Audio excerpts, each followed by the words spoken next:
Hello friends, तो ये है वेस्टवर्ल्ड सीरीज का 13th पार्ट। इसके बाकी पार्ट्स के लिंक भी आपको डिस्क्रिप्शन में मिल जाएंगे। तो चलिए शुरू करते हैं। तो लास्ट पार्ट में हमने देखा कि उजी अकेले ही पैराडाइज की जर्नी पर जाना चाहती है, लेकिन जैंग और उसके साथी किसी तरह उसे मना लेते हैं। इधर ओजू की हालत बहुत खराब होती है क्योंकि ड्रैगन कोर्ट ने उसे अपराधी मानकर मौत की सजा दी है और उसकी फैमिली भी उसका साथ देने से मना कर देती है।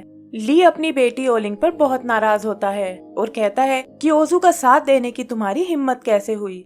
वो बताता है कि तुम्हारी शादी नॉर्थ क्लैन के प्रिंस से होने वाली है और इस बार तुम कोई गलती नहीं करोगी। यीलोंग भी उसे वार्न करता है कि जल्दी ही ओजू मारा जाएगा और उसे अपनी फैमिली के अगेंस्ट नहीं जाना चाहिए। उदास ओलिंग अपने रूम में आती है और एक सिल्वर ब्रेसलेट को देखकर उसे अपने पुराने पल याद आते हैं कि कैसे यीलोंग ने उसका बनाया एक खिलौना तोड़ दिया था और ये देखकर उसे बहुत दुख होता है। वो इसकी शिकायत अपने डैड से भी करती है, लेकिन वो उल्टा उसे ही डांटने लगते हैं और कहते हैं कि उसे ये फालतू काम छोड़कर अपनी ड्रैगन स्किल्स को सुधारना चाहिए ताकि बड़ी होने पर उसकी शादी कहीं अच्छी जगह हो सके। ओलिंग ये सुनकर उदास हो जाती है और एक लेक के पास बैठकर रोने लगती है। तभी वहाँ कुछ किताबें आकर गिरती हैं और वो देखती है कि दो बच्चे ओजू को तंग कर रहे हैं। ओजू अपनी किताबें वापस लेने आता है और ओलिंग उसकी मदद करने को कहती है। यहाँ उन्हें पता चलता है कि वो दोनों ही अपने डैड से बहुत निराश हैं और अपनी लाइफ फ्रीली जीना चाहते हैं। ओजू उसे समझाता है कि मैं हमेशा अपने मन की करता हूँ और तुम्हें भी किसी के दबाव में आने की कोई जरूरत नहीं है। तभी उसे लेक में एक सिल्वर ब्रेसलेट मिलता है और ओलिंग की उदासी दूर करने के लिए वो ये ब्रेसलेट उसे दे देता है। ओलिंग भी उसकी अच्छाई देखकर बहुत इम्प्रेस होती है और सोचती है कि काश वो भी ओजू की तरह बन सकती। यहाँ से सीन वापस प्रेजेंट में आता है जहाँ ओलिंग ओजू को जेल से छुड़ाने का प्लान करती है। छुपते हुए वो मेन हॉल में आती है, लेकिन वहाँ एक गार्ड उसे देख लेता है और वो लोग उस पर अटैक करने लगते हैं। ओलिंग किसी तरह खुद को बचा लेती है और गार्ड से चाबी छीनकर जेल में पहुंच जाती है। वहां वो ओजू को प्रपोज करने की सोचती है, लेकिन वो कहता है कि पहले हमें यहाँ से बाहर निकलना होगा। ओलिंग उसे एक सीक्रेट रास्ते से बाहर की ओर ले जाने लगती है, लेकिन वो देखते हैं कि सामने यीलोंग खड़ा है। वो और उसके साथ ही उन दोनों को पकड़ लेते हैं और ओजू को बेहोश करके अपने साथ ले जाते हैं। आगे हम जैंग और उसके साथियों को देखते हैं जो एक जगह रुक कर आराम कर रहे हैं। बाजी पूछता है कि क्या ओजू कभी ड्रैगन्स की कैद से निकल पाएगा और इस पर जैंग बताता है कि वैसे तो ओजू का आधा कर्ज टूट चुका है, लेकिन ड्रैगन किंगडम के रूल्स बहुत स्ट्रिक्ट हैं और इससे ओजू को थोड़ी प्रॉब्लम हो सकती है। तभी बाइलेंग वहां आता है और जैंग पूछता है कि कहीं ओजी को कोई प्रॉब्लम तो नहीं है, क्योंकि काफी टाइम से वो ऐसे ही सो रही है। इधर ओजी को फिर एक सपना आता है और वो देखती है कि मंकी किंग अंडरवर्ल्ड में पहुंच चुका है। तभी वो कुछ बुरी आत्माओं को देखता है जो उससे अपनी लाइफ एनर्जी शेयर करने को कहती है। मंकी किंग उन्हें रोकने की कोशिश करता है, लेकिन समझ जाता है कि डार्क एनर्जी उसे वीक बना रही है। तभी बुरी आत्माएं पीछे हटने लगती हैं और वो देखता है कि उसके पीछे एक अजीब सी स्पिरिट खड़ी हुई है। आगे सीन फिर से जैंग और उसकी टीम पर आता है जहाँ बाइलेंग ओजी को कैरी कर रहा है।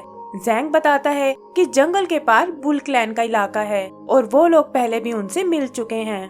बाइलेंग को ओजी की चिंता होने लगती है और तब जैंग बताता है कि बुल क्लैन से डरने की कोई जरूरत नहीं है क्योंकि वो लाइट सोल वाले डीमन हैं। फिर वो बाइलेंग को उस वक्त के बारे में बताता है जब वो पहली बार इस इलाके में आए थे।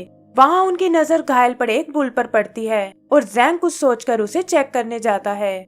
बुल उसे एक हॉर्न देता है और इसके जहरीले होने की खबर बुल किंग को देने को कहता है। तभी वो देखते हैं कि बुल क्लैन के कुछ लोग उनकी तरफ आ रहे हैं, जिसमें उनका किंग मोरेन भी है। बाजी को लगता है कि ये शायद उनका स्वागत करने आए हैं, लेकिन मोरेन पूछता है कि आखिर तुमने मेरे भाई को क्यों मारा और जैंग पर अटैक कर देता है। मंकी किंग बीच में आकर उसे रोक लेता है और कहता है कि तुम्हें गलतफहमी हुई है। तब मोरेन कहता है कि अगर ऐसा है तो हॉर्न जैंग के हाथ में क्या कर रहा है और अपने लोगों को उन्हें मारने का हुक्म देता है। जैंग के स्टूडेंट्स भी उनसे भिड़ जाते हैं और मंकी किंग का सामना होता है मोरेन से। उन दोनों में एक लड़ाई शुरू हो जाती है और यही जैंग अपनी बात खत्म कर देता है और बस इतना बताता है कि उसके बाद मोरेन उनका दोस्त बन गया था। तभी बाइलेंग को अजीब सी गंध आती है और पता चलता है कि वो लोग बुल क्लैन के इलाके में पहुंच गए हैं। वो देखते हैं कि यहाँ की सीनरी बिल्कुल बदल चुकी है और जैंग समझ जाता है कि यहाँ जरूर कुछ बुरा हुआ है। बायलैंग को लगता है कि उसे उजी को जगा देना चाहिए क्योंकि वो 3 दिन से लगातार सो रही है, लेकिन जैंग उसे ऐसा करने से मना करता है और कहता है कि उसे अभी आराम की जरूरत है।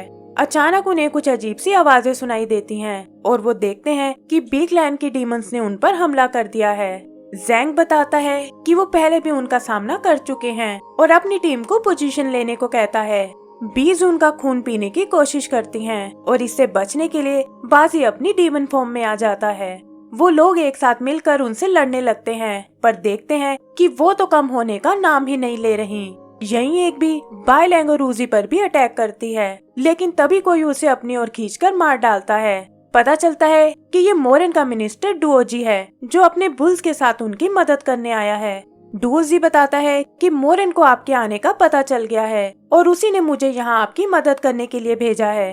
बीज भी लड़ाई छोड़कर भाग जाती हैं और डुओजी सबको कैसल में चलने को कहता है। जल्दी ही वो लोग सिटी में आ जाते हैं और देखते हैं कि वहाँ की हालत बहुत खराब है। बायलिंग जैंग से उन बीज के बारे में पूछता है, जिस पर जैंग बताता है कि ये बीज असल में डार्क सोल वाली डीमन है और इनकी पॉपुलेशन बहुत ज्यादा है। डुओजी कहता है कि ये हमारे इलाके के पास में ही रहती हैं और बुल से इनकी दुश्मनी सदियों पुरानी है। जैंग नोटिस करता है कि सिटी के लोग बहुत बीमार हैं, लेकिन डुओजी कहता है कि ये सब तो बस मामूली बीमारियां हैं और आपको इसकी चिंता नहीं करनी चाहिए। आगे वो लोग मोरेन से मिलते हैं, जो अपने पुराने दोस्तों को देखकर बहुत खुश होता है और कहता है कि वो भी काफी टाइम से उनसे मिलना चाहता था। फिर वो उन लोगों को अंदर चलने को कहता है और ढेर सारा खाना ऑफर करता है। यहाँ जैंग उसे अपने मिशन के बारे में बताता है कि कैसे वो लोग सूत्रा को देवताओं से बचाना चाहते हैं, और ये सुनकर मोरेन सोच में पड़ जाता है। जैंग कहता है कि अगर इससे तुम्हें कोई प्रॉब्लम है तो हम अभी यहाँ से चले जाएंगे, लेकिन मोरेन कहता है कि मेरे लिए दोस्ती से बढ़कर कुछ नहीं है। तभी मोरेन का ध्यान बायलैंग पर जाता है और मंकी किंग समझकर वो उसे अपने असली रूप में आने को कहता है। बायलैंग भी हैरान हो जाता है कि मोरेन उसकी असलियत कैसे जान गया और वो उसे अपने वुल्फ रूप में आकर दिखाता है। मोरेन जैंग से पूछता है कि आखिर ये कैसा मजाक है, और तब जैंग बताता है कि ये मेरा नया स्टूडेंट है। मोरेन को विश्वास नहीं होता कि इतनी खतरनाक जर्नी पर वो अकेले ही आ गए, और तब जैंग उसे बताता है कि मंकी किंग की सोल इस वक्त अंडरवर्ल्ड में है। आगे के सीन में उजी का सपना कंटिन्यू होता है, जहाँ मंकी किंग उस स्पिरिट से उसका नाम पूछता है। वो बताती है कि ये सब मुझे कुछ याद नहीं है और हम तो बस यहाँ की गाइड्स हैं, जिनका काम यहाँ आत्माओं को उनकी मंजिल तक पहुँचाना है। वो कहती है कि यहाँ उसके जैसी हजारों गाइड्स हैं, लेकिन कोई भी अपने बारे में कुछ नहीं जानती। फिर वो बताती है कि मैंने तुम्हारे बारे में बहुत सुना है और मुझे खुशी है कि तुम्हारी आखिरी जर्नी पर मैं तुम्हारे साथ हूँ। तभी मंकी किंग सामने एक सोल को रोते हुए देखता है और गार्ड बताती है कि ये वो आत्माएं हैं जिनकी इच्छाएं अभी अधूरी हैं और ये पूरा अंडरवर्ल्ड इनकी थॉट से ही बना है। जैसे ही ये अपनी कंडीशन एक्सेप्ट कर लेती हैं, यहाँ से निकलकर आफ्टर लाइफ में चली जाती हैं। फिर गार्ड उसे लेकर एक ब्रिज के पास आती है और कहती है कि ये रास्ता उसे मुक्ति की ओर ले जाएगा। मंकी किंग बताता है कि वो इसके बारे में अच्छे से जानता है और उसे पता है कि इसे क्रॉस करने वाले की सारी मेमोरीज मिट जाती हैं। गार्ड कहती है कि ये रास्ता ही उसकी सोल को प्योर बना सकता है, वरना वो धीरे धीरे करप्ट हो जाएगी। मंकी किंग पूछता है कि अगर ऐसा है तो तुमने इसे क्रॉस क्यों नहीं किया, और गार्ड के पास इसका कोई जवाब नहीं होता। वो कहती है कि जब तक मुझे मेरा नाम याद नहीं आता मैं शायद यूं ही भटकती रहूंगी, लेकिन मंकी किंग उसे प्रॉमिस करता है कि वो उसका नाम याद दिलाने में उसको मदद करेगा। गार्ड को लगता है कि ब्रिज पार करते ही मंकी किंग अपना वादा भूल जाएगा, लेकिन वो कहता है कि मैं great sage of haven monkey king हूँ और अपने किए वादे को कभी नहीं भूलता। फिर मंकी किंग उसे दोबारा मिलने को बोलकर उस ब्रिज पर चला जाता है, लेकिन देखता है कि ये तो खत्म होने का नाम ही नहीं ले रहा। थोड़ा आगे जाने पर उसे एक फ्लेम दिखाई देती है और उसे लगता है कि ये शायद बाहर निकलने में उसकी मदद करने आई है। फ्लेम को फॉलो करता हुआ वो उसके पीछे जाने लगता है और इसी के साथ हमारा ये एपिसोड भी खत्म हो जाता है। तो दोस्तों, इसका अगला पार्ट देखने के लिए प्लीज हमारे चैनल को सब्सक्राइब करें और बेल आइकन दबाना ना भूलें। Thank you.